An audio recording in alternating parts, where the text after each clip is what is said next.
अब मैं पूछना चाहती हूँ, खाने को तो है नहीं, आटा मिलता नहीं, पानी है नहीं, बिजली आती नहीं, वहां पर जिस तरह की गुर्बत है, आपकी इस वक्त औकात भी है कि न्यूक्लियर बॉम्ब से किसी को डरा सके और कोई डर जाए उससे? देखिए, बात यह है कि आपके दोनों मेहमान जो हैं हमने उनके झूठ भी मुसलसल सुने, कोई इंटरप्ट नहीं किया। उनकी बदजुबानी भी सुनी, गालियां भी सुनी, इल्जाम तराशियां भी सुनी, हमने कोई इंटरप्ट नहीं किया। अब मेरी बात आराम से सुने। बात यह है कि देखें, पूरी दुनिया को पता है कि कश्मीर पे आपका कब्जा गासबाना है, गैर कानूनी है, जालमाना है। 1 लाख कश्मीरी जो है फ्रीडम स्ट्रगल में अपनी जाने जो है वो गंवा चुके हैं, शहीद हो चुके हैं। 15,000 से ज्यादा ख्वातीन जो हैं जो आपकी आर्म फोर्सेज हैं, उनके हाथों गैंग रेप का विक्टिम हो चुकी हैं। ये आदमी झूठ बोल रहा है। ये बैरिस्टर नहीं है, ये आदमी चोर है। 13,000 से ये आदमी जेब कतरा है, मोबाइल छीनता है। लाहौर की सड़कों पे ये आदमी झूठ बोल रहा है। बातें बोलना बंद कीजिए। आपका झूठ चलने वाला नहीं है, आपका झूठ चलने वाला नहीं है। भारत का एक शख्स यहाँ बर्दाश्त नहीं करेगा। मुनीर को नहीं बचा पाओगे क्या के? उस आदमी को ठीक है, आसिम मुनीर को सुअर की खाल में उसको उड़ा के उसको नचवाया नहीं। नोएडा में मेरा नाम नहीं।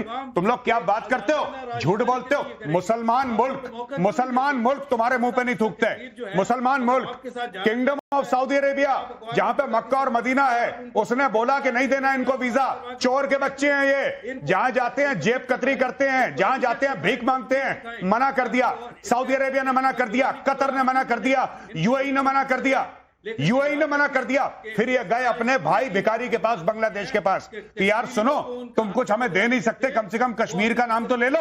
उसने बोला कि कश्मीर को मारो गोली, सबसे पहले तुम $4.5 अरब तो दो हमें। और यहाँ पे बैरिस्टर आया, पता नहीं कौन से स्कूल से पढ़ा बैरिस्टर है ये। तो ये हम क्या बात कर रहे हो? मुनीर ने वकार अब्रेज जी भाग गए। अरे सच्चाई सुनाई, आप झूठ फैलेंगे, आप न्यूक्लियर बॉम्ब का डर दिखाएंगे तो आप डर जाएंगे क्या? नहीं, मैं चाहता हूं, मैं आज रिक्वेस्ट कर रहा हूं मजीद ब्रिगेड को, बीएलए को, इसके यहां जाना। ये बैरिस्टर के यहां, इसका एड्रेस मैं देता हूं। मजीद ब्रिगेड को इसके घर जाना, सबसे पहले इसको उठा के लाना, इसको उल्टा टांगो। ये बहुत चेंचे कर रहा है यहां पे, बहुत नहीं। क्या गारंटी है कि ये शो खत्म होगा उसके बाद ये सुरक्षित महसूस करेगा? नहीं, ये जिस तरह का झूठ भारत के बारे में फैलाते हैं, यही तो इनके अंदर जो नफरत है ये दिखाती है। इसकी कंडेम एवरीथिंग। इसकी बुकिंग करवाओ जाफर एक्सप्रेस में, जूते की नोक पे ना ले। इसकी बुकिंग करवाओ जाफर एक्सप्रेस में, जाफर एक्सप्रेस में बुकिंग करवाओ। आपकी कॉन्डेमनेशन हमें नहीं चाहिए। हम भारत ने बहुत लंबी रस्सी दी हुई है आपको, लेकिन जो रस्सी है जल चुकी है, बल नहीं जाता। ये जो रस्सी है ना, अब इसको जला तो चुके हैं, अब इसका बल ठीक करने का टाइम आ गया है। प्रदीप भंडारी, मैं पूछना चाहती हूं, अकड़ किस बात की है? जेब में 2 कौड़ी नहीं, पास में कुछ मिल नहीं रहा, दुनिया में इनकी कोई वुक्कत नहीं, ये ऐंठते किस बात से? नविका जी, हर गधे को लगता है कि उसमें अकड़ है, पर जब गधे को पता चलता है कि गधा है, वो तब समझ में आता है। गधा अगर शेर की खाल पहन ले तो शेर नहीं बन जाता है, और वही हाल पाकिस्तान का है। अरे मैं तुमको कह रहा हूं, और मेजर मैं कहना चाहता हूं, आसिम मुनीर ने इसको सिखाया होगा, पर क्या गारंटी है कि शो खत्म होने के बाद आसिम मुनीर इसको अपने आप को सुरक्षित महसूस कर पाएगा? अरे वीजा लेके कोई मुस्लिम मेजोरिटी मुल्क में भी नहीं जा सकते, पूरी दुनिया तुम्हारे खिलाफ है। और जब मैं तुमसे बात कर रहा हूं ना, कई दुनिया के नागरिकों ने कह दिया कि पाकिस्तान के अंदर ट्रैवल नहीं करना है। सोचो क्या हाल होने वाला है तुम्हारा। और तुम्हारा वो जो जर्नलिस्ट है, क्या नाम बताया से, हामिद मीर करके, वो कह रहा है अखंड भारत की बात कर रहा है। तो आज नविका जी पाकिस्तान के अंदर कपकपा रहे हैं कि क्या पता सुबह की शाम ये देख पाएंगे कि नहीं देख पाएंगे, और अखंड भारत की बात करना शुरू हो चुके हैं, क्योंकि आज इनको पता है, मुनीर को पता है, इनके मुल्क में गौरव आर्या, इनके मुल्क के लोग आईना दिखा रहे हैं। इनके मुल्क के डिफेंस एक्सपर्ट्स कह रहे हैं कि ये पाकिस्तान ने कराया है, आसिफ मुनीर ने कहा है, आदिल राजा ने ये कहा है, और उसका सोशल मीडिया में इतना ट्वीट चल रहा है। अब ये पाकिस्तानियों से छुपा तो पा नहीं रहे, तो इनकी असलियत क्या देश दुनिया नहीं देख रही? और ये किस बात की धमकी दे रहे हैं? गौरव आर्या, आप मुझे बता दीजिए। नाविका, इनका प्रधानमंत्री जाता है, उसकी पतलून खोली जाती है, अमेरिकन एयरपोर्ट पे चेक करा जाता है। आज का प्रधानमंत्री जाता है, उसको कोई पानी नहीं पूछता। वो जानबूझ के घुसता है देशों में कि मैं अपने आप को इनवाइट कर रहा हूं, मैं आ जाऊं। बात सिर्फ भीख की नहीं है, बात यह है कि 40,000 पाकिस्तानियों को निकाल दिया जाता है कि तुम भी भिखारी हो। ये पूरी कौम 25 करोड़ भिखारी है, ऊपर से नीचे। इनका प्रधानमंत्री भी भिखारी है और जो इनका कॉमन मैन है वो भी भिखारी है। लूट के अपने देश को खा गए हैं। नॉट ओनली दैट, ये सिर्फ लूट के नहीं खाया इन लोगों ने ऐसा काम करा है आज की तारीख में। कश्मीर में इन्होंने आतंकवाद करा, कश्मीर में इन्होंने लोगों को मरवाया, फिर ये सबसे भीख मांगते हैं, यार कश्मीर के बारे में एक बयान दे दो, कश्मीर के बारे में एक बयान दे दो। सब लोगों ने बोला कोने में चलो भैया, कोने में चलो, समय नहीं है, रेजगारी नहीं है, चिल्लर नहीं है, आगे बढ़ो। ऐसे लोग ट्रीट करते हैं। मुस्लिम देश इनसे हाथ जोड़ के कहते हैं भाई तुम मत आना, तुम मत आना। फिर भिखारी पहुंच जाते हैं कि हज के लिए आ रहे हैं, उम्रे के लिए आ रहे हैं। असली बात है कोई हज उम्रे के लिए नहीं आ रहा। शहबाज शरीफ वो जाता है भीख मांगने के लिए, उसको भीख नहीं मिलती। बहुत सही कह रहे हैं आप गौरव आर्या। पाकिस्तान के इन खोखले धमकियों से भारत का बच्चा भी ना उस पर हंसे। मैं पूछती हूं कि औकात क्या है आज पाकिस्तान की भारत के सामने।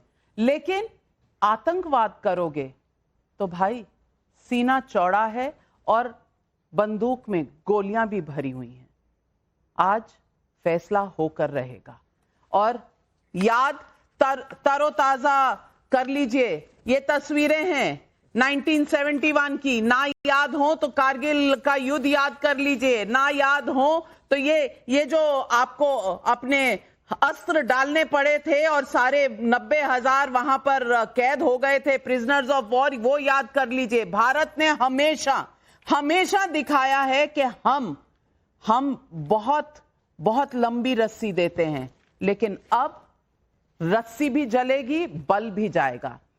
आपका शुक्रिया करती हूं मैं हमारे साथ जुड़ने के लिए नासिर चीमा जी और वकार अब्रेज जी। आप हमारे साथ जुड़े थे लेकिन भाग क्यों गए आज तक पता नहीं चला।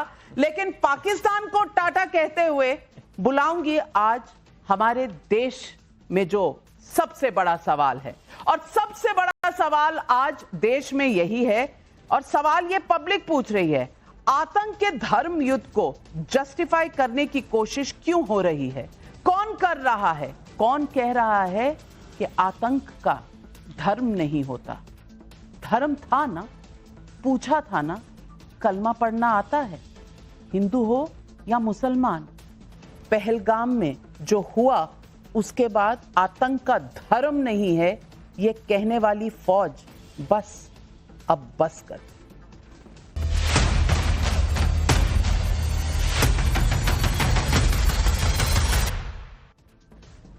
पहलगाम में धर्म पूछकर और कलमा ना पढ़ने वाले लोगों पर आतंकवादियों ने हमले कर दिए। तो इस बीच में मैं पूछना चाहती हूं कि इस देश में कौन है जो कह रहा है आतंकवाद का कोई धर्म नहीं होता? ये सवाल जवाब देने के लिए हमारे साथ प्रदीप भंडारी, मेजर गौरव आर्या तो हैं ही, जुड़ रहे हैं हमारे साथ। अमित रैना कश्मीरी एक्टिविस्ट हैं। मेरी दाईं ओर